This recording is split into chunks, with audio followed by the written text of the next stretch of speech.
Guys, India के अंदर हम लोग को गरीबी देखने को मिलती है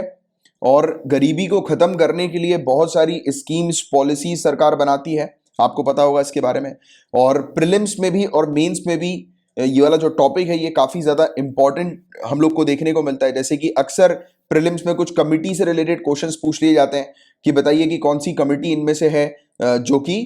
पॉवर्टी को एस्टिमेट करने से रिलेटेड है। क्योंकि देखो, गरीबी को दूर करने के लिए सबसे पहली चीज तो ये जरूरी है कि इंडिया के अंदर गरीबी कितनी है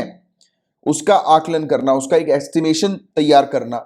तो उसको लेकर हमारी कंट्री के अंदर कौन सी कमिटियां बनी हैं अभी तक। तो अलग कमिटी, लगदा वाला committee, Tendulkar committee, Rangarajan committee. तो आपको आइडिया होना चाहिए ये सब कमिटी क्या करती है, तो इसके बारे में हम लोग अभी पढ़ेंगे, राइट। इसके अलावा जैसे कि कई बार सिविल सर्विसेज के अंदर टर्म्स पूछ लिए जाते हैं कि पॉवर्टी क्या होता है। जैसे आप मेंस का आंसर लिखेंगे तो पॉवर्टी की डेफिनेशन आपको पता होनी चाहिए, पॉवर्टी लाइन क्या होती है पता होना चाहिए। प्रीलिम्स में भी आ सकता है कि पॉवर्टी लाइन बास्केट क्या होता है, या पॉवर्टी रेशियो, या फिर हेडकाउंट रेशियो क्या होता है। तो ये सब टर्म्स को आपको अच्छे से पता होना चाहिए कि इंडिया, और ये भी पता होना चाहिए कि इंडिया के अंदर पॉवर्टी लाइन किस प्रकार से मेजर की जाती है, कैसे हम लोग पॉवर्टी लाइन को बनाते हैं इंडिया के अंदर, राइट। कौन से डेटा को कलेक्ट किया जाता है पॉवर्टी का आकलन करने के लिए, पता लगाने के लिए कि गरीबी कितनी है इंडिया के अंदर। और इंडिया की इंडिपेंडेंस से पहले किस प्रकार से गरीबी को हम लोग एस्टिमेट करते थे, फिर इंडिया की इंडिपेंडेंस के बाद किस प्रकार से गरीबी को हम लोग एस्टिमेट करते हैं। तो ये सब चीजें बहुत इंपॉर्टेंट है सिविल सर्विसेज के लिए। और इस लेक्चर को अगर आप एंड तक पूरा कंप्लीट कर लेंगे तो आपका ये एक इंपॉर्टेंट टॉपिक पूरा का पूरा फिनिश हो जाएगा, राइट। क्योंकि इससे रिलेटेड क्वेश्चंस हर साल बनते हैं, हर साल आप मेंस पे देखेंगे या प्रीलिम्स में देखेंगे, हर साल इससे रिलेटेड क्वेश्चंस आते हैं। तो चलो समय ना वेस्ट करते हुए फटाफट लेक्चर को शुरू कर लेते हैं। तो सबसे पहले तो हम लोग कुछ डेफिनेशंस देखेंगे, जैसे कि गरीबी।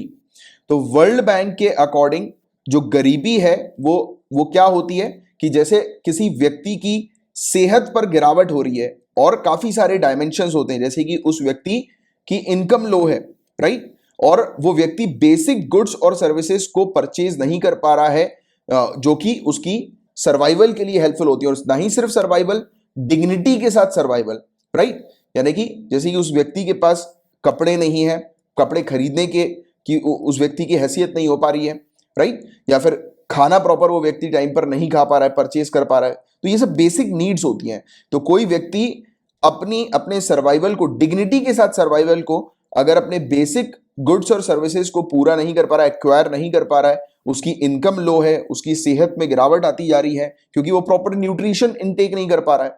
तो ऐसी जो कंडीशन किसी व्यक्ति के साथ जब होती है तो वो व्यक्ति गरीबी की कैटेगरी में चला जाता है। तो ये चीज वर्ल्ड बैंक ने बताई है, ठीक है। अब पॉवर्टी लाइन क्या होती है, तो एक कन्वेंशनल अप्रोच हम लोग को देखने को मिलती है गरीबी को मेजर करने की, राइट, जिसमें स्पेसिफाई किया जाता है मिनिमम एक्सपेंडिचर या इनकम। यानी कि एक व्यक्ति की कितनी मिनिमम इनकम होनी चाहिए या कितना उसका खर्चा होना चाहिए, राइट, कि वो basket of goods and services को, जो कि उसकी बेसिक ह्यूमन नीड्स को सेटिस्फाई कर सके, उसको वो परचेज कर सके। यानी कि बेसिक गुड्स को परचेज करने के लिए या बेसिक गुड्स के ऊपर खर्चा करने के लिए एक व्यक्ति को कितनी मिनिमम इनकम या कितने मिनिमम एक्सपेंडिचर की आवश्यकता है, राइट। और ये मिनिमम एक्सपेंडिचर जो होता है उसको पॉवर्टी लाइन कहते हैं कि वो व्यक्ति कितना खर्चा कर सकता है, कम से कम कोई व्यक्ति कितना खर्चा करेगा जिससे कि वो बेसिक गुड्स और सर्विसेज को परचेज कर सके, राइट। तो ये होती है पॉवर्टी लाइन। आसान भाषा में एक बार और फिर से मैं इसको रिपीट करता हूं, जैसे कि कोई व्यक्ति कितना मिनिमम खर्च सकता है, कम से कम कितना वो खर्च कर सकता है जिससे कि उसके पास बेसिक गुड्स और सर्विसेज आ सके, राइट, वो एक्वायर कर सके बेसिक गुड्स और सर्विसेज का। तो इस चीज को मेजर करने के लिए जो ये मिनिमम एक्सपेंडिचर वाली जो चीज होती है उसको हम लोग पॉवर्टी लाइन कहते हैं, मिनिमम एक्सपेंडिचर, या इसमें मिनिमम इनकम भी आ जाता है, राइट। अब पॉवर्टी लाइन बास्केट क्या होती है, PLB, पॉवर्टी लाइन बास्केट। तो ये ऐसा बास्केट होता है गुड्स और सर्विसेज का जो कि एक व्यक्ति की जो नीड्स हैं, बेसिक नीड्स, उसको सेटिस्फाई कर सके। तो इसे पॉवर्टी लाइन बास्केट हम लोग कहते हैं। जैसे कि खाना, राइट, कपड़ा, मकान, राइट, रोटी कपड़ा मकान जिसको हम लोग कह सकते हैं। इसके अलावा पॉवर्टी रेशियो क्या होता है, तो ये एक कंट्री के अंदर पूरी पॉपुलेशन जो कि बिलो पॉवर्टी लाइन की होती है उसे पॉवर्टी रेशियो कहते हैं। यानी कि एक कंट्री की ओवरऑल पॉपुलेशन और एक कंट्री की ऐसी पॉपुलेशन जो बिलो पॉवर्टी लाइन में आ रही है, राइट, गरीबी रेखा के नीचे आ रही है, तो इसे पॉवर्टी रेशियो कहते हैं और उसे हेड काउंट रेशियो भी कहा जाता है। तो याद रखना, पॉवर्टी रेशियो और हेड काउंट रेशियो ये एक ही चीज है। तो हमने ये 4 डेफिनेशन देखी, पॉवर्टी क्या होती है, गरीबी क्या होती है, वर्ल्ड बैंक के अकॉर्डिंग हमने जाना गरीबी की डेफिनेशन। पॉवर्टी लाइन के बारे में हमने समझा कि क्या होती है poverty line. Poverty line basket, ये भी इंपॉर्टेंट है, इसके बारे में आपको पता होना चाहिए कि ये क्या होती है और पॉवर्टी रेशियो क्या होते हैं। तो ये की बेसिक टर्म्स हैं जिसको हमने जाना। और आप मुझे कमेंट बॉक्स पर अगर आपको पता है तो लिखकर बताइए, थोड़ी देर बाद इसका आंसर आपको मिल जाएगा कि इंडिया के अंदर कौन सी बॉडी पॉवर्टी कैलकुलेशन के लिए रिस्पॉन्सिबल होती है, यानी कि गरीबी को कैलकुलेट करने के लिए कि कितनी गरीबी हमारे इंडिया में है, उसके लिए कौन सी बॉडी काम करती है, कौन सा इंस्टीट्यूशन काम करता है। तो पॉवर्टी एस्टिमेशन की बात करें हम लोग, तो कॉमन मेथड जो उपयोग में लिया जाता है गरीबी का आकलन करने के लिए कि हमारी कंट्री के अंदर कितनी गरीबी है उसका एस्टिमेट करने के लिए, तो वो इनकम या फिर कंजम्पशन लेवल के ऊपर बेस्ड होता है कि एक व्यक्ति की इनकम क्या है और वो व्यक्ति कितना कंज्यूम करता है, मतलब कि कितना खर्चा कर रहा है सामानों के ऊपर, राइट। और अगर इनकम या कंजम्पशन गिरती है, उस व्यक्ति की मिनिमम लेवल से नीचे चली जाती है, तो उस पर्टिकुलर हाउस होल्ड को, उस घर को poverty, below poverty line declare कर दिया जाता है। मतलब कि जो एक मिनिमम इनकम या मिनिमम एक्सपेंडिचर या कंजम्पशन जो सेट करती है सरकार, उससे नीचे अगर कोई व्यक्ति, अगर उसकी इनकम होती है या उसका कंजम्पशन होता है, तो उस पर्टिकुलर हाउस होल्ड को, यानी कि उस घर में पूरे, यानी कि जो उस घर के पूरे सदस्य हैं वो बिलो पॉवर्टी लाइन पे चले जाते हैं, राइट। तो ये वाली चीज आपको थोड़ी सी ध्यान में रखनी है। और पॉवर्टी लाइन का कैलकुलेशन किस प्रकार से होता है, तो इंडिया के अंदर पॉवर्टी, गरीबी का जो एस्टिमेशन है वो आज की डेट में नीति आयोग की टास्क फोर्स कंडक्ट करती है और पॉवर्टी लाइन को कैलकुलेट किया जाता है उस डेटा के आधार पर जिस डेटा को नेशनल सैंपल सर्वे ऑफिस जो है वो बनाती है, यानी कि कलेक्ट करती है। और ये National Sample Survey Office Ministry of Statistics and Programme Implementation के अंडर आती है। 3 पॉइंट्स ध्यान में रखो। पहला पॉइंट, तो नीति आयोग रिस्पॉन्सिबल है हमारी कंट्री के अंदर पॉवर्टी के कैलकुलेशन के लिए, फर्स्ट पॉइंट। और NITI Aayog national Sample Survey office NSSO, और क्वेश्चन ये भी बन सकता है कि एनएसएसओ किस मिनिस्ट्री के अंदर आती है, तो Ministry of Statistics and Programme Implementation. तो एनएसएसओ जो डेटा प्रोवाइड करती है, उस डेटा के आधार पर नीति आयोग जो है वो कैलकुलेट करती है कि हमारी कंट्री के अंदर गरीबी कितनी मात्रा में है या किस लेवल पर हमारी कंट्री के अंदर गरीबी है। और आपको बता दें कि नीति आयोग एक पॉलिसी थिंक टैंक है हमारी कंट्री की, और नीति आयोग ने प्लानिंग कमीशन को रिप्लेस किया है। और पहले के समय पर जब नीति आयोग नहीं थी तो उस समय प्लानिंग कमीशन हमारी कंट्री के अंदर पॉवर्टी लाइन को, गरीबी रेखा को कैलकुलेट करने के लिए रिस्पॉन्सिबल थी, राइट, पीसी, प्लानिंग कमीशन। आप मुझे नीचे कमेंट बॉक्स पर लिखकर बताइए कि नीति आयोग कब सेटअप हुई, कब स्टैब्लिश हुई, कौन से ईयर पे नीति आयोग स्टैब्लिश हुई, राइट। आगे की बात करते हैं, why poverty line estimation in India is based on consumption expenditure not on income level. First of all point to be noted कि हमारी कंट्री के अंदर जो पॉवर्टी लाइन है, गरीबी रेखा जो है, उसको बनाते समय हम लोग इनकम लेवल को नहीं देखते हैं। हम लोग ये नहीं देखते कि उस व्यक्ति की इनकम क्या है, हम ये देखते हैं कि वो व्यक्ति कितना कंज्यूम करता है, यानी कि कितना वो गुड्स और सर्विसेज के ऊपर खर्चा करता है। तो हम लोग उस चीज के आधार पर, कंजम्पशन एक्सपेंडिचर के आधार पर, उसके खर्चे के आधार पर पॉवर्टी लाइन को निर्धारित करते हैं, बनाते हैं। तो हमारी कंट्री के अंदर अगर क्वेश्चन आ जाए कि पॉवर्टी लाइन एक्सपेंडिचर के ऊपर बेस्ड है या इनकम के ऊपर बेस्ड है, तो एक्सपेंडिचर आपको ध्यान में रखना है। हम लोग इनकम के ऊपर पॉवर्टी लाइन को एस्टिमेट नहीं करते हैं। तो देखो, कंजम्पशन वर्सेस इनकम लेवल, तो ऐसा क्यों करते हैं हम लोग, कि क्या वजह है कि हम लोग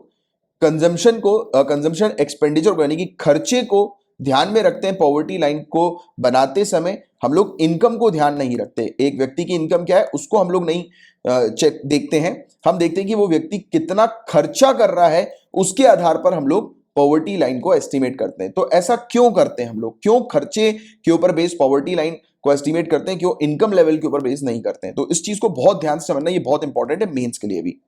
तो पॉवर्टी लाइन को बनाते समय हम लोग खर्चे को, एक्सपेंडिचर को देखते हैं, इनकम को नहीं देखते। उसकी कुछ वजह है, जैसे कि वेरिएशन होता है इनकम के ऊपर, लोगों की इनकम जो है वो वेरी करती है। जैसे सेल्फ एम्प्लॉयड जो लोग होते हैं या डेली वेज जो लेबरर्स होते हैं, उनकी जो इनकम में वेरिएबिलिटी हम लोग को देखने को मिलती है, यानी कि जैसे कि किसी की इनकम ज्यादा होगी, किसी की इनकम कम होगी, तो ये वेरिएबिलिटी है, एक जैसी नहीं है, यूनिवर्सल तरीके की इनकम सभी लोग की नहीं होती है हमारी कंट्री के अंदर, राइट। अगर सेक्टर वाइज भी हम लोग देखें, या फिर सेल्फ एम्प्लॉयड पर्सन जो है, जैसे कि मान के चलो कि एक व्यक्ति है, उसने अपनी शॉप खोल के रखी है, तो किसी समय उस व्यक्ति की शॉप पर अच्छा बिजनेस होगा, कभी अच्छा बिजनेस नहीं होगा, अप एंड डाउन चलता रहेगा, राइट। तो ये क्या वेरिएबिलिटी है, राइट। और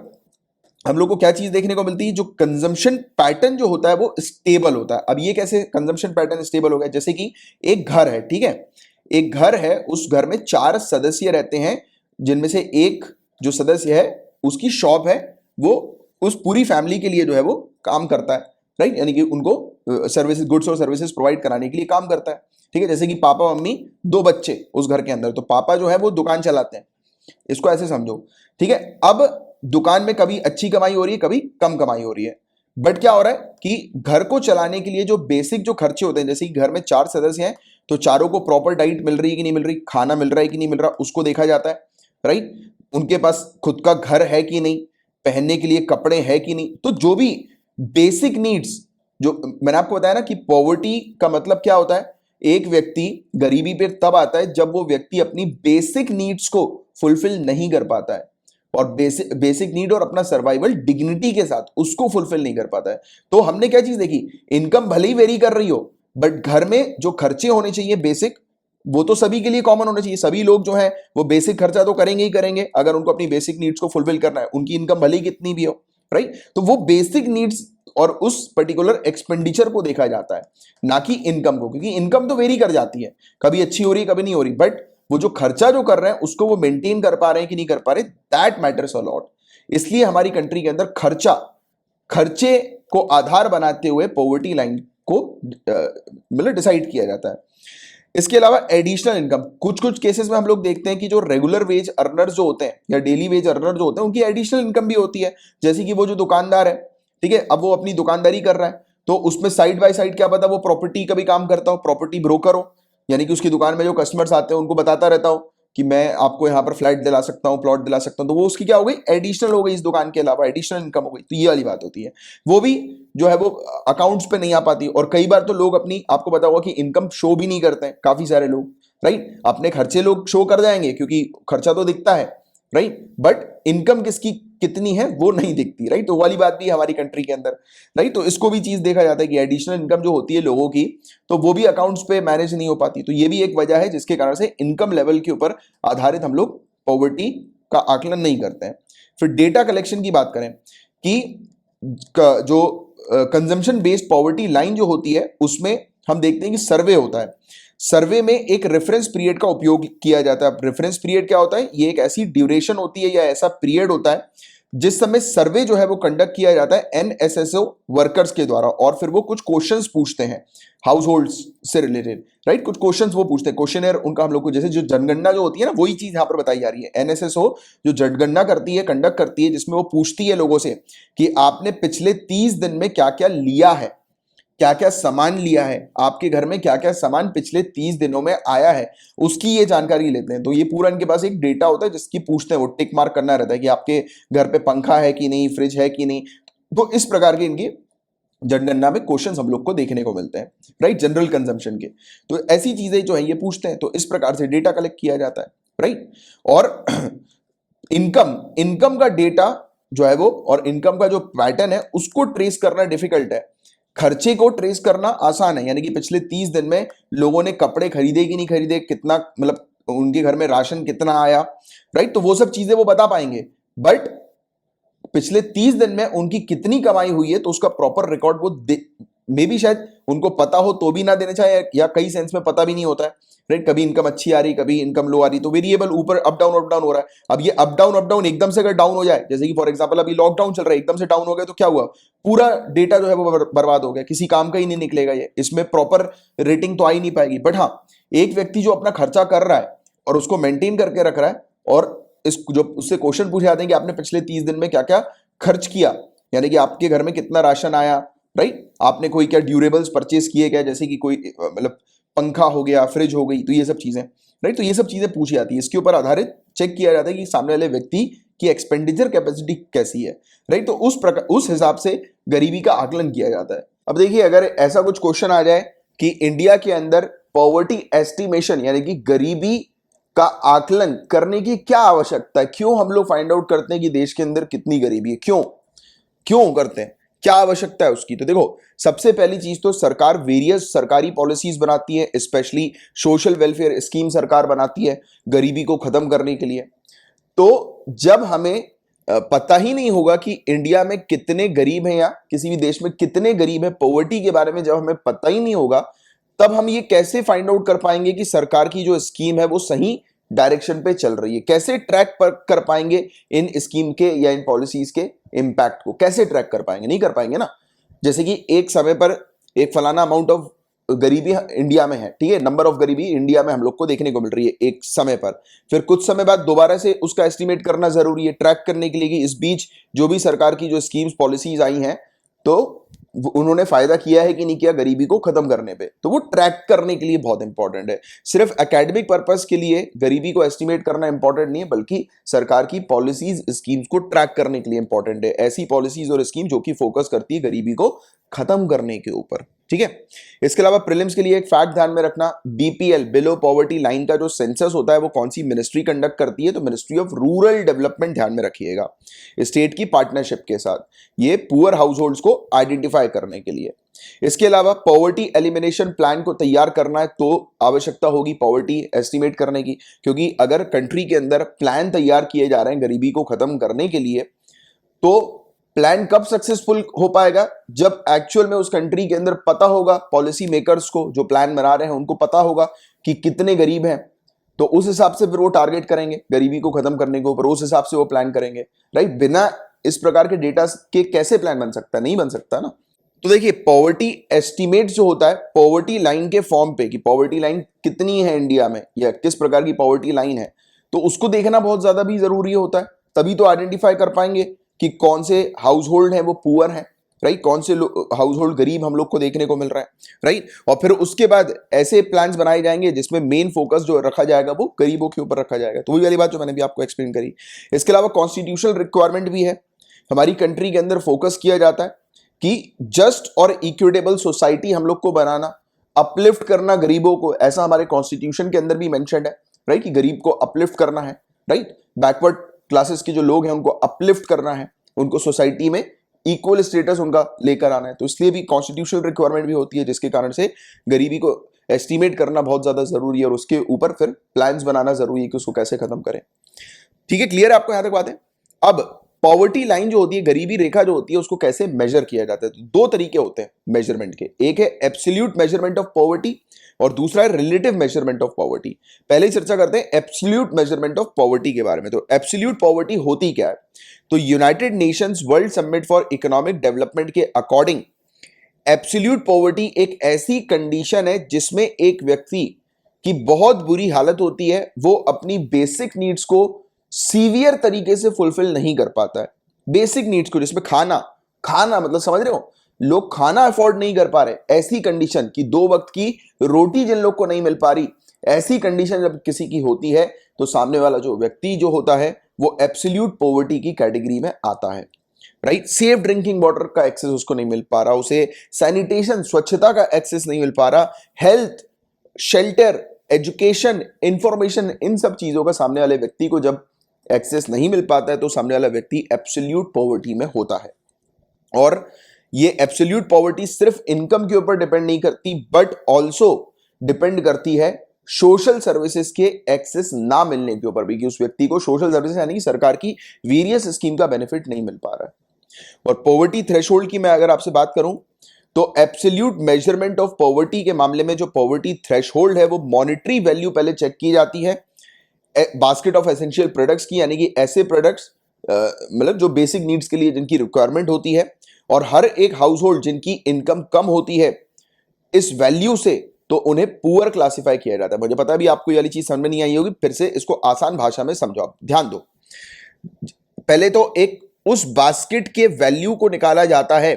राइट, जिस बास्केट में बेसिक नीड्स इंसान की फुलफिल हो सके, यानी कि एसेंशियल प्रोडक्ट्स जैसे कि खाना, मकान, शेल्टर,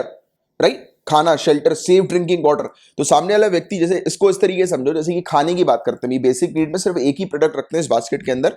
खाना, जैसे फूड। तो सामने वाला व्यक्ति, यानी कि इस फूड की पहले कीमत क्या है, पहले तो ये चेक किया जाता है, फिर ये चेक किया जाता है कि ऐसे हाउस होल्ड को चेक किया जाता है जिन हाउस होल्ड की जो इनकम है वो इस एसेंशियल बास्केट से कम है, राइट, मतलब कि खाने की कीमत से कम उनकी इनकम है, राइट। तो ऐसे हाउस होल्ड जो होंगे वो गरीब कहलाएंगे, क्योंकि वो अफोर्ड नहीं कर पाएंगे ना, ऑब्वियस ही बात है, लॉजिक वाली बात है।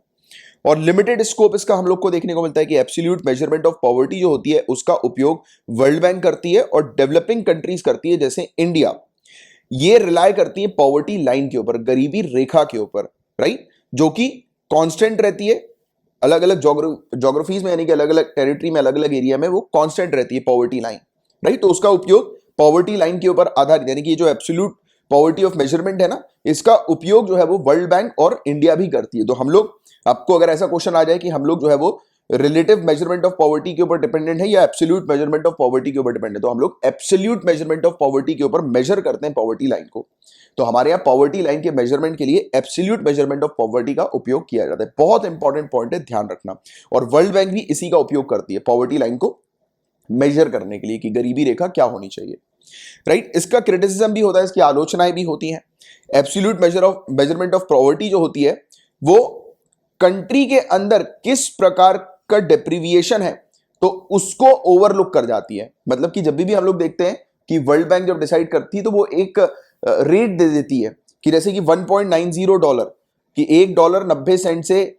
नीचे, $1.90 से कम अगर पर डे पर कोई व्यक्ति कमा रहा है तो वो व्यक्ति गरीब कहलाएगा, राइट। तो ये वाली चीज हो जाती है, ये इस प्रकार का स्टेटमेंट आ जाता है। बट एक कंट्री के अंदर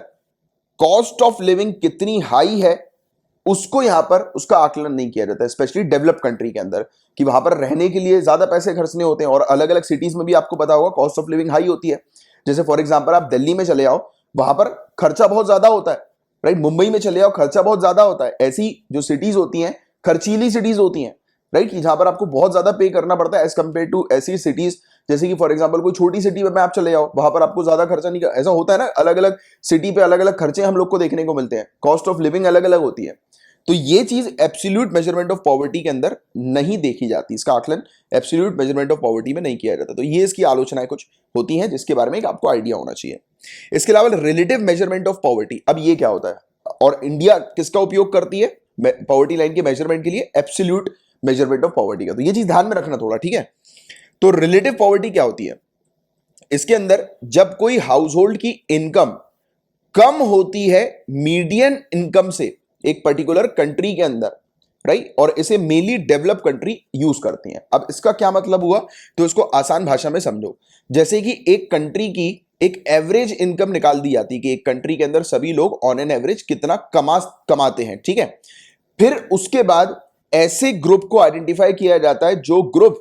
इस एवरेज इनकम से कम कमाता है, राइट। उस ग्रुप की जो इनकम होती है, हाउस होल्ड उनका इनकम, वो उस एवरेज से कम होती है, एक कंट्री की मीडियन इनकम से कम होती है, उसके एवरेज से कम होती है, राइट। तो ऐसे लोगों को फिर जो है वो गरीब की कैटेगरी में डाल दिया जाता है। और डेवलप कंट्री के अंदर ऐसा होता है कि सामने वाला व्यक्ति जो है वो अपनी बेसिक रिक्वायरमेंट को तो फुलफिल कर पा रहा है बट फिर भी वो गरीब है, क्योंकि अब डेवलप कंट्री में इनकम जो होती है वो सभी की हाई होती है, हाई पे हम लोग को जॉब्स वहां पर देखने को मिलती है ना। तो उसमें क्या होता है, उसमें एवरेज हाई चला जाता है। अब जब एवरेज हाई चला जाएगा तो जो लोग हैं, राइट, जैसे कि जो मिडिल क्लास के भी इवन लोग हैं उनको भी गरीब में शिफ्ट कर दिया जाता है, उनको भी गरीब आइडेंटिफाई कर दिया जाता है, क्योंकि उनकी इनकम मैच नहीं कर पा रही है एक एवरेज जो वहां के लोग जितना कमा रहे हैं उस कंट्री के उसमें। बट यहां पर अब ध्यान देना कि रिलेटिव पॉवर्टी के अंदर लोग बाग जो है वो अपनी बेसिक नीड्स को तो फुलफिल कर पाते हैं बट फिर भी वो गरीब कहलाते हैं। तो ये वाली चीज है, ठीक है। और जो भी लोग इस कैटेगरी में हम लोग को देखने को मिलते हैं रिलेटिव पॉवर्टी की कैटेगरी में, जरूरी नहीं है कि वो सभी, वही चीज मैंने आपको बताई कि जरूरी नहीं है कि वो सभी बेसिक नीड्स उनको नहीं मिल पा रही है, बट ये कुछ स्टैंडर्ड ऑफ लिविंग एक्सपीरियंस नहीं कर पाते जो मेजॉरिटी ऑफ सोसाइटी एक्सपीरियंस कर पा रही है। इन अदर वर्ड्स ये रिलेटिवली डिप्राइव्ड होता है, राइट, यानी कि मेजॉरिटी जो होती है उस कंट्री के अंदर, जो लोग की मेजॉरिटी होती है एवरेज तौर पर जो लोग कमा रहे होते हैं जितना, तो उससे ये लोग जो है वो कम कमा रहे होते हैं, यानी कि जितनी स्टैंडर्ड ऑफ लिविंग उनकी होगी। जैसे फॉर एन एग्जांपल कि एक कंट्री के अंदर एक व्यक्ति है, जैसे कि उसके पास एक घर है,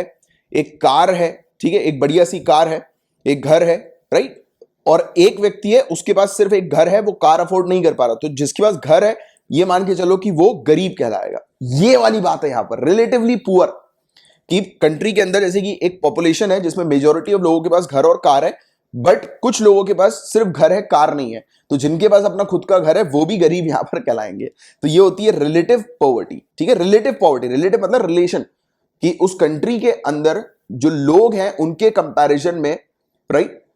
कुछ लोग ऐसे हैं जो जिनकी इनकम कम है, जो हालांकि अपनी पूरी बेसिक नीड्स को फुलफिल कर पा रहे हैं, बट वो स्टैंडर्ड ऑफ लिविंग को मैच नहीं कर पा रहे जो मेजॉरिटी ऑफ पॉपुलेशन वहां पर मैच कर पा रही है, ठीक है। तो ये वाली चीज यहां पर होती है। अब पॉवर्टी थ्रेशोल्ड इसमें हम लोग को क्या देखने को मिलता है, तो इसमें इस मेथड के अंदर कुछ परसेंटेज जो होते हैं इकोनॉमिकली बॉटम पॉपुलेशन के, यानी कि जिनकी इनकम कम होती है कुछ लोगों की, ये हमेशा बिलो पॉवर्टी लाइन पर ही रहते हैं, राइट। भले ही वो पूरी बेसिक नीड्स को फुलफिल कर पा रहे हैं, अपना जीवन अच्छे से जी पा रहे हैं, उसमें कोई दिक्कत नहीं आ रही उनको, बट फिर भी वो बिलो पॉवर्टी लाइन के नीचे होते हैं। इसका क्रिटिसिज्म यही है कि इस अप्रोच के अंदर इग्नोर कर दिया जाता है एब्सोल्यूट स्टैंडर्ड ऑफ लिविंग के इंपॉर्टेंस को, कि एब्सोल्यूट स्टैंडर्ड ऑफ लिविंग क्या होना चाहिए, मतलब कि वही चीज मैंने आपको बताई कि जो लोग खाना तक अफोर्ड नहीं कर पा रहे वो होता है एब्सोल्यूट पॉवर्टी, खाना तक अफोर्ड नहीं कर पा रहे, बट यहां पर लोग खाना अफोर्ड कर सकते हैं, सब अफोर्ड कर सकते हैं, बेसिक नीड्स अपनी पूरी फुलफिल कर पा रहे हैं, बट स्टैंडर्ड ऑफ लिविंग को मैच नहीं कर पा रहे, तो इसलिए इनको गरीबी रेखा के नीचे रख दिया जाता है। तो ये क्रिटिसिज्म इसका हम लोग को देखने को मिलता है कि रिलेटिव इनकम में हम लोग को देखने को मिलता है कि काफी सारे जो लोग हैं वो बिलो पॉवर्टी लाइन में हमेशा रहते हैं क्योंकि वो स्टैंडर्ड ऑफ लिविंग को मैच नहीं कर पाते हैं, राइट। तो ये वाली बात है। तो ये चीज आपको क्लियर हो गई कि दो प्रकार के मेजरमेंट होते हैं, एक एब्सोल्यूट और एक रिलेटिव, और हमारे यहाँ एब्सोल्यूट मेजरमेंट का उपयोग किया जाता है गरीबी रेखा को मेजर करने के लिए, ठीक है। अब कौन से मेथड का उपयोग किया जाता है डेटा को कलेक्ट करने के लिए, और आप मुझे बताएंगे अगर आपको पता है नीचे कमेंट बॉक्स पर लिखकर कि कौन सा मेथड डेटा कलेक्शन के लिए आज की डेट में इंडिया में उपयोग में लिया जाता है, राइट। तो देखो आपको बताएं डेटा कलेक्शन को लेकर कुछ मेथड होते हैं, स्पेशली दो मेन मेथड के ऊपर फोकस किया जाता है, एक यूनिफॉर्म रिसोर्स पीरियड और एक है मिक्स्ड रेफरेंस पीरियड। तो ये दो मेनली हम लोग को देखने को मिलता है जिनका उपयोग किया जाता है। तो हम लोग 1993 और 1994 तक इस मेथड का उपयोग करते थे, यूनिफॉर्म रिसोर्स पीरियड मेथड का।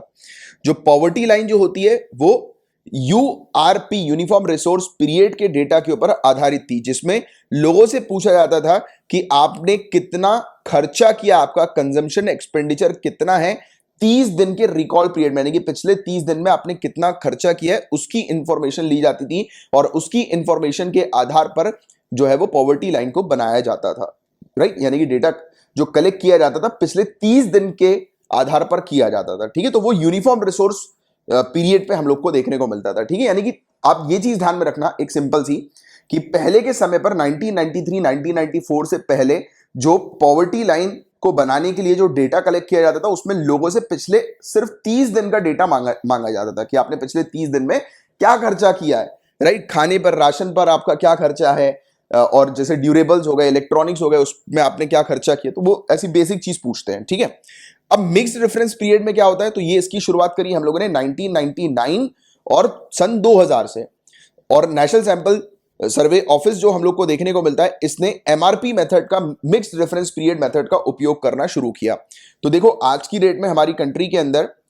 मिक्स्ड रेफरेंस पीरियड का उपयोग किया जाता है डेटा को कलेक्ट करने के लिए। एनएसएसओ जो डेटा कलेक्ट करती है वो मिक्स्ड रेफरेंस पीरियड के आधार पर करती है, जिसमें 5 लो फ्रीक्वेंसी आइटम्स होते थे, जैसे कि कपड़ा, फुटवेयर, चप्पल वगैरह, जूते वगैरह, ड्यूरेबल्स वगैरह होगा यानी कि लॉन्ग टर्म चलने वाले सामान वगैरह जैसे कि इलेक्ट्रॉनिक, फ्रिज वगैरह, एजुकेशन और इंस्टीट्यूशनल हेल्थ एक्सपेंडिचर, मतलब एजुकेशन और इंस्टीट्यूशन और हेल्थ एक्सपेंडिचर, यानी कि बीमारी वगैरह पे अगर किसी ने खर्चा किया हो तो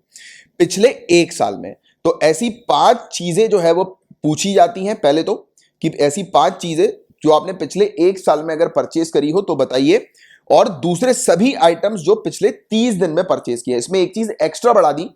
एक तो यूनिफॉर्म रिसोर्स पीरियड में सभी चीजें ऐसी पूछी जाती है कि पिछले 30 दिन में आपने क्या क्या चीजें परचेस करी, बट इसके अंदर यह भी चीज पूछ ली गई कि पिछले 1 साल के अंदर आपने इन 5 प्रोडक्ट में से क्या कोई प्रोडक्ट परचेस किया, या इन 5 चीजों में आपने कितना खर्चा किया, तो वो भी पूछा जाता है। तो एक और इसमें एडिशनल चीज कर दी गई।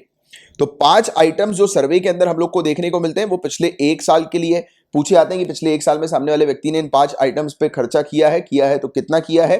और रिमेनिंग आइटम्स पे पिछले 30 दिन की चीज पूछी जाती है कि पिछले 30 दिन में रिमेनिंग आइटम्स पे आपने कितना खर्चा किया, जैसे राशन हो गया और बेसिक इस प्रकार की नीड्स वाले आइटम्स, राइट। तो ये वाली चीज इसकी होती है। तो जो डेटा कलेक्शन का जो मेथड होता है जो इंडिया में उपयोग में आज की डेट में किया जाता है, ये दोनों ही मेथड इंडिया में उपयोग में किए गए। पहले यूनिफॉर्म रिसोर्स मेथड उपयोग में किया जाता था, अब मिक्स डिफरेंस पीरियड का उपयोग किया जाता है। अब ध्यान दीजिएगा, इंडिया में इंडिपेंडेंस से पहले पॉवर्टी को किस प्रकार से एस्टिमेट किया जाता था, गरीबी का आकलन किस प्रकार से किया जाता था इंडिपेंडेंस से पहले। तो दादा भाई नौरोजी ने अपनी बुक में, इनकी बुक थी poverty and un British rule in India, question ये भी बन सकता है poverty and un British rule in India book जो है वो किसकी द्वारा लिखी गई, तो दादा भाई नौरोजी। तो इन्होंने सबसे पहले एस्टिमेशन रखा था पॉवर्टी लाइन का। इन्होंने बोला था कि इंडिया के अंदर एक साल में 16 रुपए और 35 रुपए पर कैपिटा होनी चाहिए, यानी कि हर एक व्यक्ति अगर इंडिया में एक साल के अंदर 16 रुपए से लेकर 35 रुपए तक कमा रहा है या उससे नीचे कमा रहा है तो वो बिलो पॉवर्टी लाइन पर आएगा, ठीक है। तो यानी कि अबव पॉवर्टी लाइन पे जाने के लिए एक व्यक्ति की इनकम एक साल के अंदर इंडिया के अंदर हर व्यक्ति की इनकम 16 से लेकर 35 रुपए से ज्यादा होनी चाहिए, और ये इन्होंने रखा था। और पॉवर्टी लाइन जो इनके द्वारा प्रपोज की गई थी वो कॉस्ट ऑफ सबसिस्टेंस या फिर मिनिमम बेसिक डाइट के ऊपर आधारित थी, कि एक व्यक्ति मतलब पूरे साल भर अगर जीने के लिए उसे मिनिमम बेसिक डाइट जो है उसकी क्या होनी चाहिए, मतलब कि जैसे कि चावल हो गया और ये गेहूं वगैरह हो गया, आटा हो गया, दाल हो गई, मटन, वेजिटेबल, घी, वेजिटेबल ऑयल और सॉल्ट, क्या वो व्यक्ति ये सब चीजें एक साल में परचेज कर पा रहा है कि नहीं कर पा रहा है, और अगर नहीं कर पा रहा है तो वो बिलो पॉवर्टी लाइन पर चला जाएगा। तो ये चीज इनके इस पॉवर्टी लाइन को बनाने के पीछे बेसिक आधार था, राइट, ये वाली चीज, ठीक है, कि बेसिक डाइट के ऊपर फोकस किया था कि मिनिमम बेसिक डाइट उसकी क्या होनी चाहिए, सब खाने पीने का सामान जो है वो कंज्यूम कर पा रहा है कि नहीं कर पा रहा। फिर नेशनल प्लानिंग कमेटी 1938 की अगर हम लोग बात करें, और आपको बता दें कि 1938 में नेशनल प्लानिंग कमेटी जो है वो सुभाष चंद्र बोस जी के द्वारा सेटअप की गई थी, और ये जवाहरलाल नेहरू जी की चेयरमैनशिप के ऊपर अंडर सेटअप की गई थी। और इसका पर्पस यही था कि एक इकोनॉमिक प्लान जो है वो क्रिएट करना, राइट, जिसका फंडामेंटल एम, मूल आधार या मूल उद्देश्य इसका होना चाहिए ये इंश्योर करना कि इंडिया में ज्यादा से ज्यादा लोग जो है वो स्टैंडर्ड ऑफ लिविंग जो है वो मेंटेन कर सकें, राइट। तो नेशनल प्लानिंग कमेटी इसका काम था प्लान्स वगैरह तैयार करने का। तो 1938 में पॉवर्टी लाइन जो इसने डिसाइड करी वो 15 से 20 रुपए पर कैपिटा पर मंथ की डिसाइड करी, कि एक महीने में एक व्यक्ति अगर 15 से 20 रुपए तक अगर कमा रहा है या उससे ज्यादा कमा रहा है तो सामने वाला व्यक्ति जो है वो गरीब नहीं कहलाएगा, बट इससे नीचे अगर कोई व्यक्ति कमा रहा है तो वो गरीब कहलाएगा, राइट। और ये मिनिमम स्टैंडर्ड ऑफ लिविंग के ऊपर आधारित थी, और इसमें न्यूट्रिशनल रिक्वायरमेंट भी शामिल था, इम्प्लिसिट था, मतलब कि सामने वाला व्यक्ति मिनिमम स्टैंडर्ड ऑफ लिविंग भी मेंटेन कर पा रहा है और वो न्यूट्रिशनल रिक्वायरमेंट भी अपनी फुलफिल कर पा रहा है। तो इन दोनों चीज के ऊपर आधारित इन्होंने नेशनल प्लानिंग कमेटी ने पॉवर्टी लाइन को डिसाइड कर दिया 15 से 20 रुपए, राइट। फिर बॉम्बे प्लान 1944 का आया, इसने सजेस्ट किया पॉवर्टी लाइन 75 रुपए पर कैपिटा पर ईयर, कि एक साल में एक व्यक्ति अगर 75 रुपए से कम कमा रहा है तो सामने वाला व्यक्ति गरीब कहलाएगा, राइट। और बॉम्बे प्लान जो है ये सेटअप किया गया था, एक छोटा सा ग्रुप था इन्फ्लुएंशियल बिजनेस लीडर का बॉम्बे के अंदर, तो उन्होंने प्रपोज किया था इस प्लान को कि पोस्ट इंडिपेंडेंस के बाद, यानी कि इंडिया की जब इंडिपेंडेंस हो जाएगी, इंडिया को जब आज़ादी मिल जाएगी, तो उसके बाद हमारी इकोनॉमी को किस प्रकार से डेवलप करना है, तो वो उसके तहत बॉम्बे प्लान हम लोग को देखने को मिला था। अब इंडिया की आज़ादी के बाद किस प्रकार से गरीबी को मतलब एस्टिमेट किया गया, तो देखो याद रखना, प्लानिंग कमीशन एक्सपर्ट ग्रुप, ये 1962 का ग्रुप था, ये वर्किंग ग्रुप था जिसको बनाया गया था प्लानिंग कमीशन के द्वारा। इस पर्टिकुलर वर्किंग ग्रुप ने सेपरेट कर दिया पॉवर्टी लाइंस को, गरीबी रेखा को, रूरल एरियाज के लिए और अर्बन एरियाज के लिए। Point to be noted, question ये बनेगा कि पहली बार गरीबी रेखा को सेपरेट किसके द्वारा किया गया, रूरल एरियाज के लिए और अर्बन एरियाज के लिए, तो प्लानिंग कमीशन एक्सपर्ट ग्रुप 1962 के द्वारा ये किया गया। और इसने ये चीज बताई कि बिलो पॉवर्टी लाइन जो होनी चाहिए वो 20 रुपए और 25 रुपए होनी चाहिए, 20 रुपए गांव क्षेत्र के लिए, 25 रुपए पर कैपिटा पर ईयर जो होनी चाहिए वो शहरी क्षेत्र के लिए होनी चाहिए। उसके बाद एक बहुत इंपॉर्टेंट पॉइंट, अब वी.एम. दांडेकर और एन रथ, इनके बारे में आपको पता होना चाहिए कि 1971 में इन्होंने पहला सिस्टमैटिक असेसमेंट गरीबी का इंडिया के अंदर कंडक्ट किया। तो पहली बार सिस्टमैटिक तरीके से गरीबी का पता लगाने के लिए, बिलो पॉवर्टी लाइन को मेजर करने के लिए, बनाने के लिए एक सिस्टमेटिक असेसमेंट इनके द्वारा किया गया। और इनका जो असेसमेंट था वो नेशनल सैंपल सर्वे के डेटा पर आधारित था। और पहले जो स्कॉलर्स जो हुआ करते थे वो सबसिस्टेंस लिविंग या फिर बेसिक मिनिमम नीड्स के क्राइटेरिया को ध्यान में रखा करते थे। यानी कि जब भी वो मतलब इस प्रकार का मेजरमेंट करते थे कि इंडिया के अंदर गरीबी रेखा को किस प्रकार से डिजाइन करना है, तो वो देखते थे कि सामने वाला व्यक्ति अगर अपनी बेसिक नीड्स को फुलफिल नहीं कर पा रहा है तो वो गरीब है। बट यहां पर इन्होंने क्या किया, वी.एम. दांडेकर और एन रथ ने, इन्होंने गरीबी रेखा को उस चीज पर डिजाइन किया, उस तरीके से देखा कि एक व्यक्ति अगर 2250 कैलोरी हर दिन अगर कंज्यूम नहीं कर पा रहा है, रूरल एरियाज पे और अर्बन एरियाज पे दोनों पे 2250 कैलोरी हर दिन कंज्यूम नहीं कर पा रहा है, तो सामने वाला व्यक्ति जो है वो गरीब कहलाएगा। मतलब इन्होंने कैलोरीज के ऊपर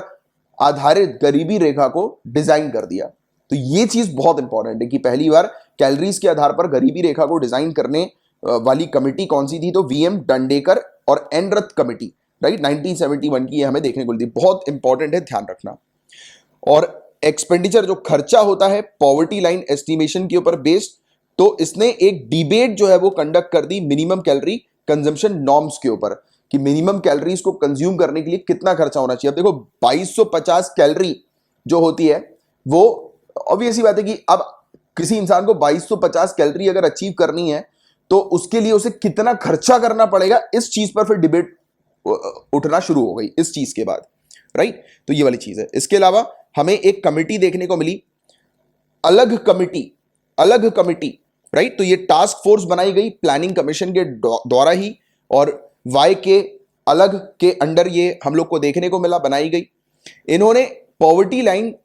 गांव क्षेत्र के लिए और अर्बन एरियाज के लिए तैयार करी, और ये न्यूट्रिशनल रिक्वायरमेंट के ऊपर आधारित तैयार करी। क्वेश्चन कैन कम कि किस कमिटी ने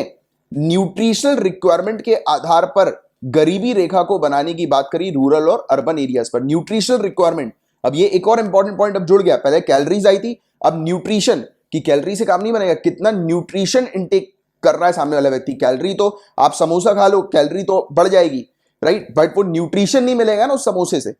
है ना। आप दिन में 10-15 समोसे खा लोगे तो वैसे ही आपकी कैलोरी जो होगी, मेरे ख्याल से एक समोसे में ही करीब 600-700 कैलोरी तो एक समोसे में ही होती है। अच्छे बड़े समोसे में 600-700 कैलोरी तो आराम से होती है, कहीं नहीं 800-800 कैलोरी, 1000 कैलोरी तक के होते हैं अगर आप देखेंगे गूगल पे सर्च करेंगे तो, राइट। तो अब 2 समोसे सामने वाला व्यक्ति खा लेगा, 2 या 3 समोसे या 5 समोसे उसने खा लिए, तो पूरे दिन भर की कैलोरीज तो उसने कंज्यूम कर ली, बट न्यूट्रिशन नहीं मिला ना उसको, न्यूट्रिशन नहीं मिला, आयरन नहीं मिला, प्रोटीन नहीं मिली, तो ये जो चीज न्यूट्रिशनल रिक्वायरमेंट की आवश्यकता थी वो नहीं मिला सामने वाले को,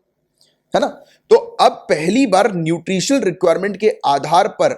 जिसने पॉवर्टी लाइन को बनाने की बात करी वो कौन सी कमिटी थी, अगर ऐसा क्वेश्चन आ जाए तो अलग कमिटी, ईयर भी पता होना चाहिए 1979, और इस प्रकार से ही पता होना चाहिए कि कौन सी कमिटी कब कब बनी। जैसे कि 1962 में ये बनी थी प्लानिंग कमीशन एक्सपर्ट ग्रुप, 1971 में वी.एम. दांडेकर और एन रथ ने अपना ये बताया। उसके बाद ये पूरा आपको सीरियल में पता होना चाहिए, ठीक है, कौन सी कमेटी है। जैसे आगे चल के मैं आपको और कमिटीज का बताऊंगा तो पूरे इनके ईयर्स भी याद रखना। कभी कभी क्वेश्चन आया था कि इन कमिटीज को अरेंज करो कि कौन सी पहले हुई थी कौन सी बाद में हुई है, राइट। तो इस प्रकार से तो न्यूट्रिशनल रिक्वायरमेंट के आधार पर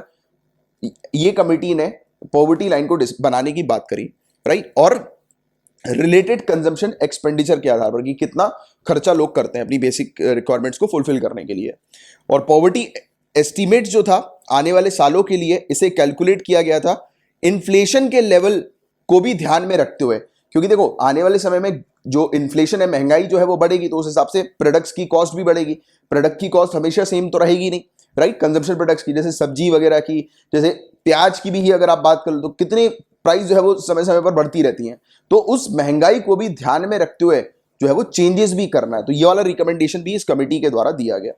इसके अलावा फिर बात होती है लग्दावाला कमेटी के बारे में। लग्दावाला कमेटी के बारे में हम लोग बात करेंगे। 1993 की एक कमेटी थी, डी.टी. लग्दावाला इनके द्वारा हेड किया गया था इस कमेटी को। इस कमेटी ने फोकस किया basket of goods and services के ऊपर,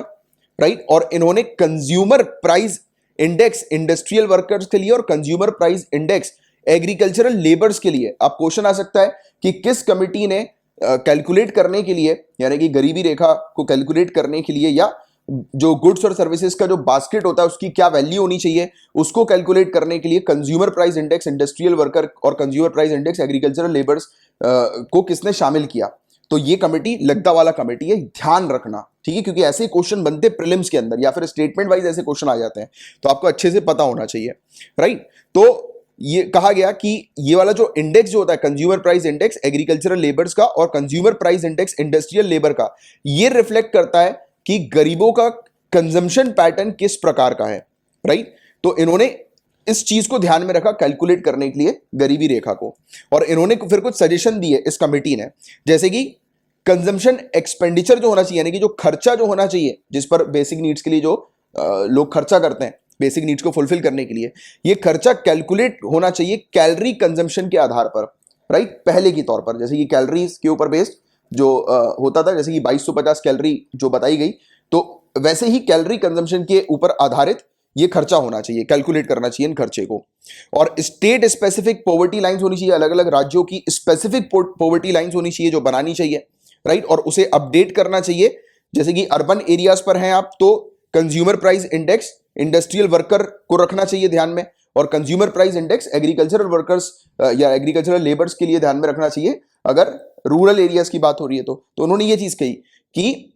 पॉवर्टी लाइन जो है वो स्टेट स्पेसिफिक होनी चाहिए, राज्य जो है वो हर एक राज्य जो है वो अपनी अपनी पॉवर्टी लाइन बनाए। तो ऐसा देखो, ये वाला क्वेश्चन भी आ सकता है कि किस कमेटी ने पहली बार बोला था कि हर एक राज्य अपनी सेपरेट पॉवर्टी लाइन बनाए, तो ये लग्दावाला कमेटी 1993 की,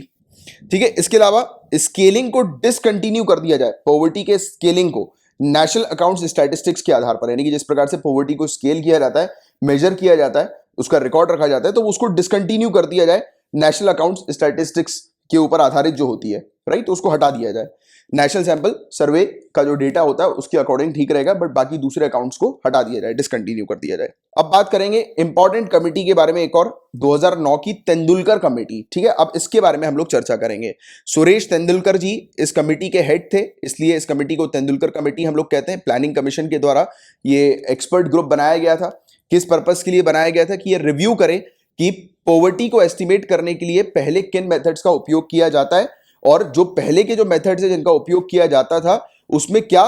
गड़बड़ियां थी, क्या शॉर्टकमिंग्स थे, और उन शॉर्टकमिंग्स को रिजॉल्व करें, एड्रेस करें, राइट। तो ये वाली चीज थी इस कमेटी का टास्क, ये वाला था। तो इसने ये चीज बोली कि एब्सोल्यूट कंजम्पशन पैटर्न जो है, यानी कि अभी तक जो जब भी बात होती है गरीबी रेखा को, यानी कि 2009 से पहले तक जब भी बात होती है गरीबी रेखा को आइडेंटिफाई करने की, तो जो बास्केट की जो बात होती है, कौन से बास्केट की, बेसिक रिक्वायरमेंट के बास्केट की, राइट, गुड्स एंड सर्विसेज के, या पॉवर्टी लाइन बास्केट जिसको हम लोग कहते हैं, यानी कि वो सामान, बेसिक नीड का सामान जो कि एक व्यक्ति जो है वो उसकी बेसिक नीड्स फुलफिल कर सकता है, तो उसकी जो कीमत है, उसकी जो वैल्यू है वो 1973-74 की वैल्यू के आधार पर थी, राइट। अब 1973-74 में जो वैल्यू थी, ऑब्वियस ही बात है कि 2009 तक आते आते उस वो वैल्यू जो होगी उन प्रोडक्ट्स की वो बढ़ेगी भी, राइट। तो इन्होंने वही चीज कहा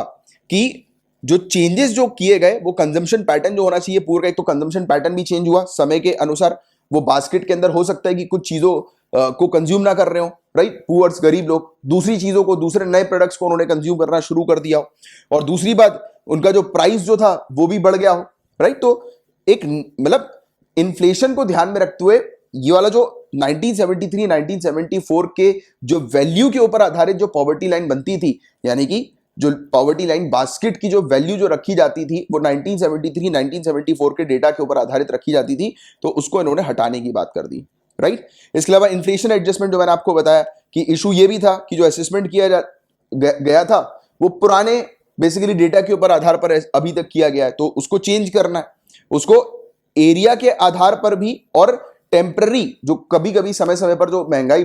बढ़ती है, घटती है, तो उसको भी ध्यान में रखते हुए चलना है, फिर उसके हिसाब से फिर पॉवर्टी लाइन तैयार करनी है। और हेल्थ और एजुकेशन पर भी खर्चा होता है। अब पहले जो पॉवर्टी लाइन बनती थी उसमें ये सोचा करते थे जो पॉवर्टी लाइन बनाते थे कि लोगों की हेल्थ पर, स्वास्थ्य पर और एजुकेशन पर जो खर्चा किया जाएगा वो सरकार खर्चा करेगी, ठीक है, स्टेट जो है वो पूरी उनको बेसिक नीड्स उनको प्रोवाइड कराएगी। बट प्राइवेटाइजेशन हो गया, राइट, प्राइवेट स्कूल्स शुरू हो गए, हम लोग को देखने को मिला, प्राइवेट जो मेडिकल जो हॉस्पिटल्स वगैरह जो है वो चालू हो गए, राइट। तो फिर वो चीजें गड़बड़ा गई, राइट। तो अब सिर्फ स्टेट का जिम्मा नहीं था हेल्थ और एजुकेशन प्रोवाइड कराने का, प्राइवेट सेक्टर भी आ चुका था, तो इसमें भी चेंजेस लाने थे। तो इन्होंने ये बेसिकली कुछ शॉर्टकमिंग्स जो है, यानी कि कुछ ऐसी चीज जो कि पुराने मेथड्स के अंदर लैक कर रही थी, या पुराना मेथड जो था उसके अंदर कमियां जो थी वो इन्होंने बता दी कि ये 3 मेन कमियां थी। फिर इन्होंने रिकमेंड किया कि शिफ्ट करना है हमें calorie consumption based poverty estimation से, यानी कि अब कैलोरी के ऊपर आधारित पॉवर्टी को नहीं एस्टिमेट करना है। इन्होंने बताया कि जो कैलकुलेशन होना चाहिए कंजम्पशन का वो आइटम्स के ऊपर आधारित होना चाहिए, जैसे कि सीरियल्स, पल्सेस, दाल हो गई, मिल्क हो गया, राइट, एडिबल ऑयल हो गया, नॉन वेजिटेरियन आइटम हो गया, वेजिटेबल हो गया, फ्रेश फ्रूट हो गया, ड्राई फ्रूट हो गया, शुगर हो गया, सॉल्ट और स्पाइसेस हो गया, और दूसरे फूड या इंटॉक्सिकेंट्स हो गया, राइट, फ्यूल हो गया, क्लोथिंग हो गई, फुटवेयर हो गया, एजुकेशन हो गया, मेडिकल, नॉन इंस्टीट्यूशनल और इंस्टीट्यूशनल हो गया, और एंटरटेनमेंट, पर्सनल और टॉयलेट के सामान वगैरह हो गए, गुड्स वगैरह हो गए। तो इन सब चीजों के ऊपर आधारित जो है वो होनी चाहिए, राइट। कैलोरी कंजम्पशन के ऊपर आधारित नहीं होनी चाहिए, स्पेसिफिक प्रोडक्ट के ऊपर आधारित जो है वो होना चाहिए। अब कैलोरी कंजम्पशन में सिर्फ फूड को ध्यान में रखा जाता है, बट लोगों की बेसिक नीड्स के अंदर और भी बहुत सारी चीज आती है ना, तो इसलिए इन्होंने कहा कि पॉवर्टी का, अगर गरीबी का अगर प्रॉपर एस्टिमेट निकालना है तो सिर्फ कैलोरी के ऊपर आधारित नहीं निकालना है। कैलोरी जो कैलकुलेशन है कैलोरी के ऊपर आधारित, उसको बंद कर दो, उसकी जगह पर इन आइटम्स के ऊपर आधारित जो है वो आकलन करके, एनालिसिस करके फिर एस्टिमेट करो। इसके अलावा इन्होंने सजेशन दिया एक यूनिफॉर्म पॉवर्टी लाइन बास्केट के ऊपर, यानी कि पूरे इंडिया के लिए एक पॉवर्टी लाइन बास्केट होना चाहिए। पॉवर्टी लाइन बास्केट क्या होता है अभी तक तो आप समझ ही गए होंगे, तो पूरे इंडिया के लिए एक पॉवर्टी लाइन बास्केट होना चाहिए। अब देखो अलगा कमेटी ने क्या बोला था कि सेपरेट पॉवर्टी लाइन बास्केट जो है वो गांव क्षेत्र के लोगों के लिए और अर्बन एरियाज के लिए लोगों के लिए अलग अलग होना चाहिए, बट तेंदुलकर कमेटी ने बोला कि नहीं, एक नई पॉवर्टी लाइन गांव क्षेत्र के लोगों के लिए और अर्बन एरियाज के लोगों के लिए हर एक स्टेट में होना चाहिए, जो यूनिफॉर्म पॉवर्टी लाइन बास्केट के ऊपर आधारित होगी। और उन्होंने ऑल इंडिया पॉवर्टी लाइन के बारे में भी बात कर दी कि 2004 और 2005 की ऑल इंडिया पॉवर्टी लाइन भी ये लेकर आ गए कि पूरे इंडिया के अंदर पॉवर्टी लाइन जो होनी चाहिए वो क्या होनी चाहिए। तो इन्होंने बोल दिया कि गांव क्षेत्र में एक महीने में अगर एक व्यक्ति 446.68 यानी कि 446 रुपए 68 पैसे अगर एक व्यक्ति इससे नीचे अगर कमा रहा है गांव क्षेत्र में तो वो गरीब व्यक्ति कहलाएगा, और शहरी क्षेत्र में अगर एक व्यक्ति एक महीने में 578 रुपीज 80 पैसे से नीचे कमा रहा है तो वो गरीब कहलाएगा। तो ये इन्होंने अपना एक एस्टिमेट जो है वो निकाल कर रख दिया, ठीक है। इसके अलावा फिर इन्होंने रिकमेंडेशन दिया प्राइवेट एक्सपेंडिचर के ऊपर। इन्होंने बोला कि प्राइवेट खर्चों को भी ध्यान में रखना है, जो हेल्थ और एजुकेशन के ऊपर जो लोग खर्चा करते हैं, राइट, प्राइवेट हेल्थ और एजुकेशन के ऊपर प्राइवेट जगहों पर, तो उसको भी ध्यान में रखना है पॉवर्टी को एस्टिमेट करने के लिए। इसके अलावा प्राइस एडजस्टमेंट प्रोसीजर की भी इन्होंने बात करी कि नया मेथड ऐसा होना चाहिए जिसमें अपडेट करते रहना है पॉवर्टी लाइंस को, कि जैसे जैसे प्राइस में चेंजेस आ रहा है, जैसे जैसे यानी कि जो वैल्यू है प्रोडक्ट की उसमें चेंज आ रहा है, इन्फ्लेशन जैसे जैसे हो रहा है वैसे वैसे जो है वो चेंजेस करते जाए पॉवर्टी लाइन में भी, ठीक है। तो ये वाली बात इन्होंने बात करी। और लोगों के जो कंजम्पशन का जो पैटर्न है वो भी चेंज होता है कि समय के अनुसार लोग जो है वो प्रोडक्ट्स को चेंज करते हैं, नए नए प्रोडक्ट्स को कंज्यूम करने लगते हैं, तो उसको भी ध्यान में रखते हुए चलना है। इसके अलावा मिक्स्ड रेफरेंस पीरियड की हम लोग ने, आपको पता होगा कि पहले मैंने डिस्कस किया हुआ है कि किन मेथड्स का हम लोग उपयोग करते हैं डेटा को कलेक्ट करने के लिए। तो मिक्स्ड रेफरेंस मेथड का अब से हम लोगों ने उपयोग करना शुरू कर दिया है, और मिक्स्ड रेफरेंस मेथड के बारे में रिकमेंडेशन दिया था तेंदुलकर कमेटी ने ही। तो क्वेश्चन ये भी बन सकता है कि मिक्स्ड रेफरेंस पीरियड का रिकमेंडेशन किसके द्वारा दिया गया? तेंदुलकर कमेटी के द्वारा दिया गया। पहले हम लोग यूनिफॉर्म रेफरेंस पीरियड का उपयोग करते थे, राइट, पहले के समय पे पॉवर्टी को एस्टिमेट करने के लिए, बट अब हम लोग एमआरपी का उपयोग कर रहे हैं, जो कि इसने बताया, तेंदुलकर कमेटी ने बताया। इसके अलावा तेंदुलकर कमेटी ने गरीबी रेखा 2004 और 2005 के लेवल के लिए परचेजिंग पावर पैरिटी के टर्म्स पर भी तैयार करी थी, यानी कि पीपीपी के ऊपर आधारित भी, परचेजिंग पावर पैरिटी के ऊपर आधारित भी इन्होंने पॉवर्टी लाइन को तैयार किया था, जिसमें इन्होंने 33 रुपए पर डे निकाला था कि एक व्यक्ति अगर 33 रुपए हर दिन पीपीपी के मामले में अगर कमा रहा है, उससे ज्यादा कमा रहा है तो सामने वाला व्यक्ति अब पॉवर्टी लाइन में होगा, उससे कम कमा रहा है तो बिलो पॉवर्टी लाइन में होगा। और परचेजिंग पावर पैरिटी क्या होती है? तो देखो परचेजिंग पावर पैरिटी सिंपल सी चीज होती है, दो कंट्रीज को यहां पर ध्यान में रखा जाता है, दो देशों को ध्यान में रखा जाता है, ठीक है। जैसे फॉर एग्जांपल के तौर पर इंडिया रख लेते हैं अपन और यूनाइटेड स्टेट्स रख देते हैं। तो इसमें यह चीज चेक की जाती है कि इंडिया के अंदर सेम प्रोडक्ट की बात होती है, सेम गुड्स और सर्विसेज की बात होती है, कि इंडिया के अंदर जैसे एप्पल ले लो आप, ठीक है, सेब ले लो आप, तो इंडिया के अंदर एक सेब की कीमत कितनी है और यूनाइटेड स्टेट्स में एक वो सेम सेब की, यानी कि एक उसी सेब की कीमत कितनी होगी, राइट। तो इसके ऊपर बेस जो है कि एक व्यक्ति की क्षमता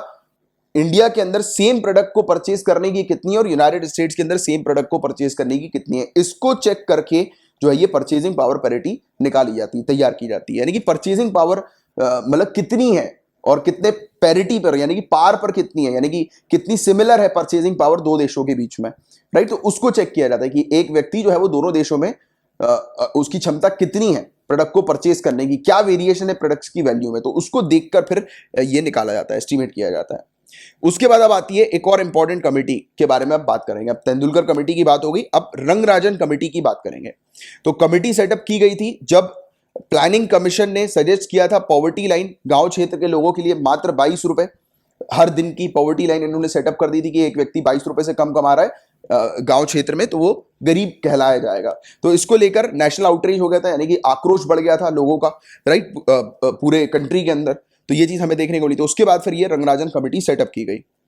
अब इस कमेटी का मेन ऑब्जेक्टिव क्या था, इसे रिव्यू करना था इंटरनेशनल पॉवर्टी एस्टीमेट मेथड्स को, कि इंटरनेशनल लेवल पर गरीबी रेखा को मेजर करने के लिए, उसका पता लगाने के लिए, उसका एस्टीमेट करने के लिए गरीबी का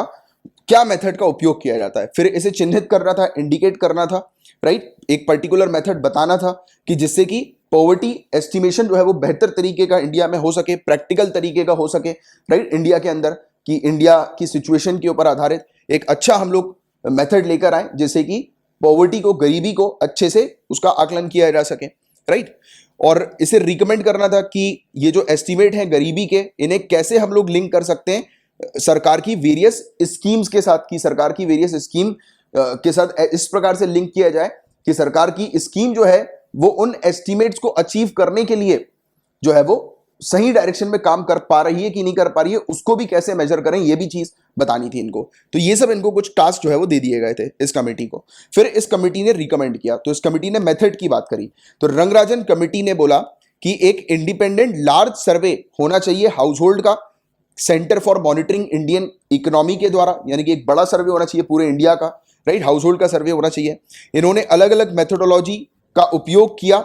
हाउस होल्ड के लिए, और उस हाउस होल्ड को गरीब कहलाया जाएगा जो हाउस होल्ड सेव नहीं कर पा रहा है, मतलब कि जिसकी सेविंग नहीं है, जिसकी इनकम हो रही है और उसका पूरे की पूरी इनकम जो है वो खर्चे में जा रही है और वो सेव कुछ भी नहीं कर पा रहा है, तो ऐसा हाउस होल्ड गरीब कहलाएगा। तो क्वेश्चन माइट कम कि किस कमिटी ने ये डिक्लेरेशन दिया था या रिकमेंड, मतलब ये चीज बताई थी कि ये मेथोडोलॉजी के बारे में बताया था, रिकमेंड किया था कि अगर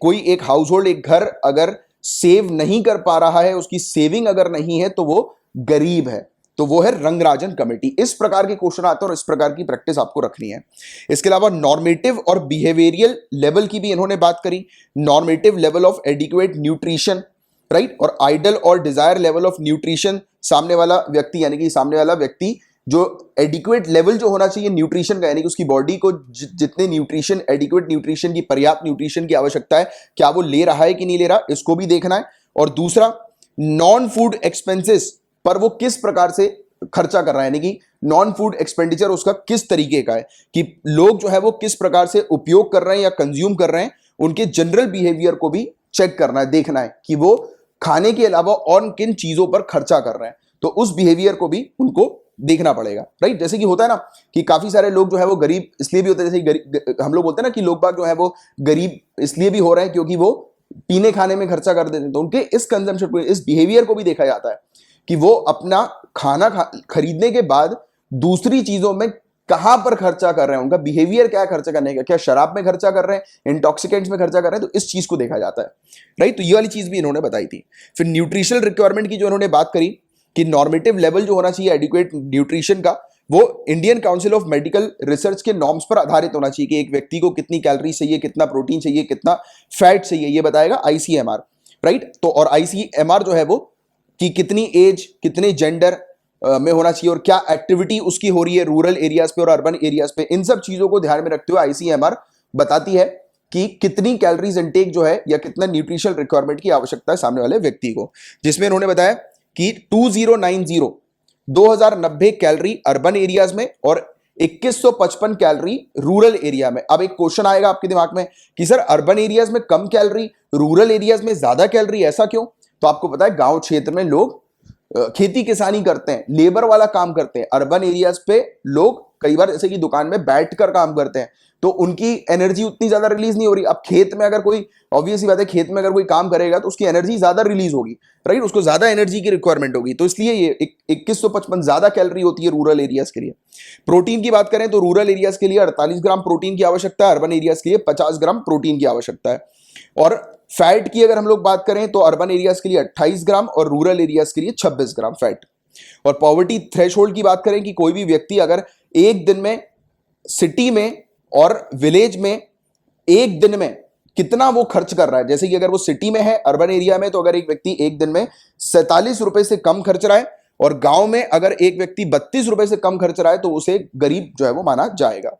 और इस मेथोडोलॉजी के ऊपर आधारित रंगराजन कमेटी ने जो एस्टीमेट लगाया कि इंडिया में कितने गरीब हैं, तो तेंदुलकर कमेटी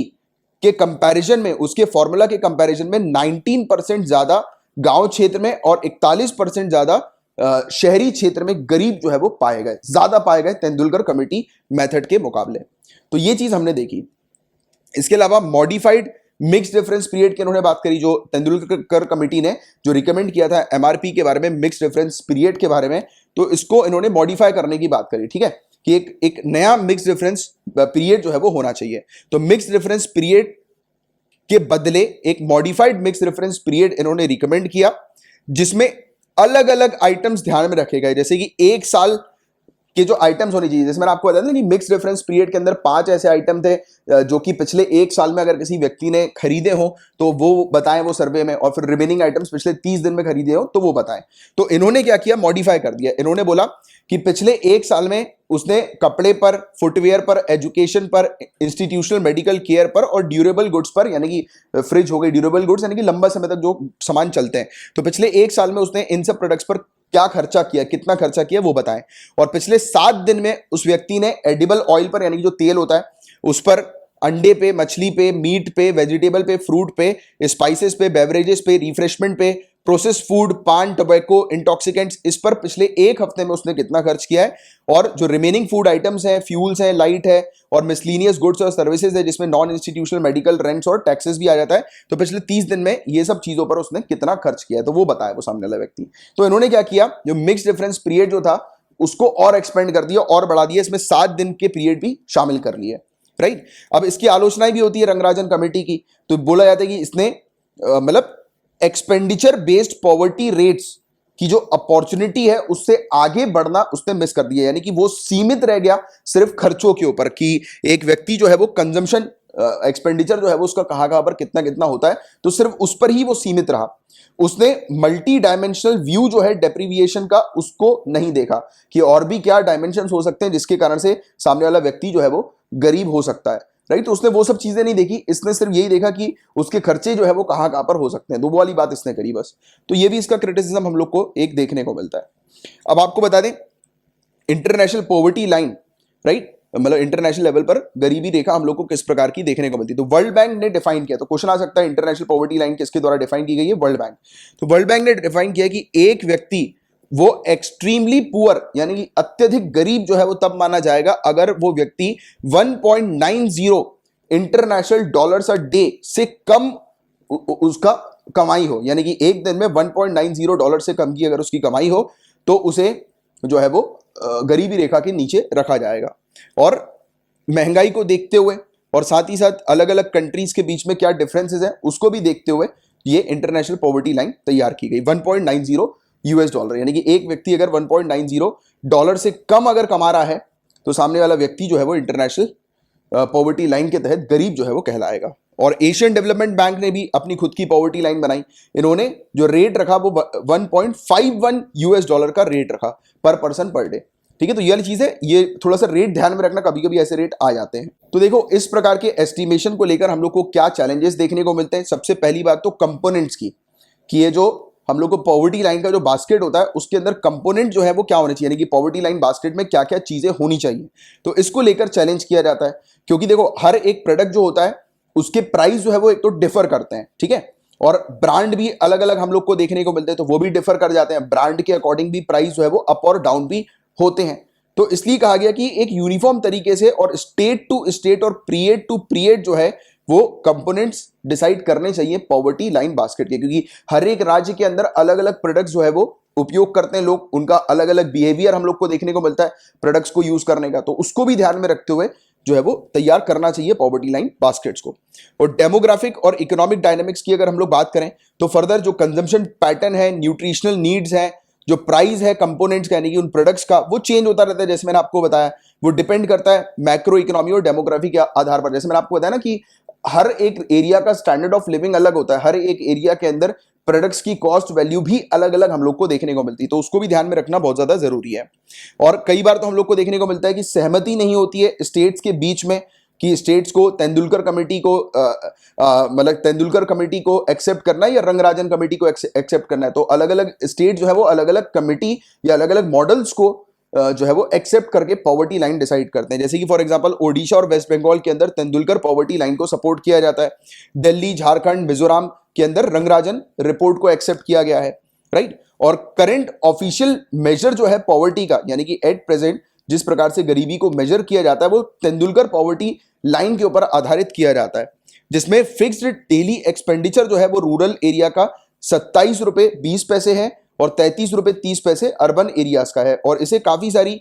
सारे लोग जो है वो क्रिटिसाइज करते हैं, काफी सारे इकोनॉमिक्स एक्सपर्ट्स क्रिटिसाइज करते हैं कि ये जो वैल्यू है ये काफी ज्यादा कम वैल्यू है, वैल्यू ज्यादा रखने की आवश्यकता यहां पर बताई गई है। अब देखिए आगे क्या करना चाहिए, राइट। तो पॉवर्टी लाइन को रीडिफाइन करना है, क्योंकि देखो आज की डेट में चीजें चेंज हुई हैं, राइट। जैसे फॉर एग्जांपल सरकार ही आज की डेट में, जैसे आरोग्य सेतु की मैं अगर आपको बात करूं, एक out of the box example देने की आपको कोशिश करूं जो आप मेंस में लिख पाए। जैसे कि फॉर एग्जांपल आरोग्य सेतु, सरकार क्या बोल रही है, सभी लोग आरोग्य सेतु अपने मोबाइल में इंस्टॉल करें। तो मतलब कि कहीं ना कहीं आज की डेट में इंटरनेट भी जो है और मोबाइल फोन्स वगैरह भी जो है वो लोगों की बेसिक नीड्स के अंदर आना शुरू हो गए, राइट। इंटरनेट लोगों की बेसिक नीड्स बन चुकी है कि नहीं। तो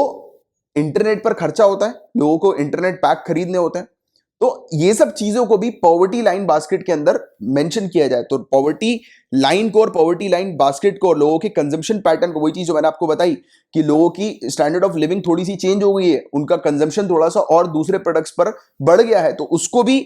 शामिल किया जाए। और प्राइजेस को भी कि आज की डेट के आधार पर महंगाई देखते हुए और आज की डेट को देखते हुए कि प्रोडक्ट के क्या प्राइस होने चाहिए उसका एक आकलन करना चाहिए। और इंडिया आज की डेट में एक मिडिल इनकम कंट्री बन गई है, जिसमें per capita income around $9,000 purchasing power parity में हम लोग को देखने को मिल रही है, पीपीपी में एस्टिमेट किया गया है। तो इसके आधार पर दोबारा से पॉवर्टी लाइन को रीडिफाइन करने की आवश्यकता है। इकोनॉमिस्ट ने कहा है कि पॉवर्टी लाइन $3.20 जो है वो होनी चाहिए, जो कि तेंदुलकर पॉवर्टी लाइन से कई ज्यादा है ये रेट। इसके अलावा पॉवर्टी लाइन जो होनी चाहिए वो वायबल होना चाहिए, मतलब कि ऐसी पॉवर्टी लाइन जो है वो तैयार की जाए, बनाई जाए, जिसमें एक व्यक्ति को 2 square meal a day meal सके, मतलब कि 2 वक्त की रोटी एक व्यक्ति को मिल सके और दूसरी बेसिक नेसेसिटीज जीवन जीने के लिए उसको मिल सके, राइट। तो ये चीज को ध्यान में रखना चाहिए। और एक हाइब्रिड हम लोग को देखने को मिलना चाहिए, मिक्स हम लोग को देखने को मिलना चाहिए एब्सोल्यूट और रिलेटिव मेजरमेंट ऑफ पॉवर्टी पर। मैंने आपको पढ़ा है कि इंडिया के अंदर एब्सोल्यूट मेजरमेंट ऑफ पॉवर्टी पर मेनली फोकस किया जाता है, ध्यान दिया जाता है, बट अब कहा जा रहा है कि इसको एक मिक्स कर दो, राइट। एब्सोल्यूट और रिलेटिव मेजरमेंट ऑफ पॉवर्टी दोनों को साथ में रखने की अप्रोच, एक हाइब्रिड अप्रोच लाने की आवश्यकता है पॉवर्टी को, गरीबी को मेजर करने के लिए, राइट। और एक common global standard of living और रिलेटिव पॉवर्टी कंट्री के अंदर, इसको भी ध्यान में रखने की आवश्यकता है, क्योंकि एक कंट्री के अंदर भी अगर हम लोग बात करें, एक सिटी के अंदर खर्चा ज्यादा होता है, दूसरी सिटी के अंदर या दूसरे स्टेट के अंदर खर्चा जो है वो कम होता है। तो ये जो वेरिएशन है इसको रिजॉल्व करना है, तो एक मीडियन, यानी कि जो मैंने आपको बताया ना कि एक एवरेज इनकम एक कंट्री के अंदर कितनी है उसको भी ध्यान में रखा जाए, राइट, जिससे कि एवरेज तौर पर बिलो पॉवर्टी लाइन के रेट को डिसाइड किया जा सके। और पॉवर्टी लाइन जो है वो हाइब्रिड मॉडल के केस में कुछ इस प्रकार की होनी चाहिए कि जो इनकम की रिक्वायरमेंट है वेलफेयर स्टेटस के लिए, राइट, एक व्यक्ति के, और बेसिक न्यूट्रिशन के लिए, सोशल इंक्लूजन के लिए, यानी कि समाज के अंदर सोसाइटी में भी जो है वो उसकी पहचान हो सके। क्योंकि आपको पता होगा कि आज की डेट में स्टेटस के ऊपर आधारित भी चीजें हम लोग को देखने को मिलती हैं, राइट। जैसे मैंने आपको बताया था ना कि स्टार्टिंग में ही कि गरीब व्यक्ति कौन होता है, जो अपनी लाइफ को डिग्निटी के साथ नहीं जी पा रहा, डिग्निटी, राइट। तो इसको आपको ध्यान में रखना है। तो वही वाली बात यहां पर बताई गई है, राइट, कि इस प्रकार से होना चाहिए कि पॉवर्टी लाइन का जो हाइब्रिड मॉडल जो होना चाहिए उसमें न्यूट्रिशन लेवल को ध्यान में रखो, बेसिक न्यूट्रिशन को, वेलफेयर स्टेटस को, सोशल इंक्लूजन को, राइट, कि कितने इनकम की आवश्यकता है ये सब चीजों को मेंटेन करने के लिए, तो उसको हम लोग को ध्यान में रखना पड़ेगा। और पॉलिटिकल इकोनॉमिक इक्विलिब्रियम एक होना चाहिए।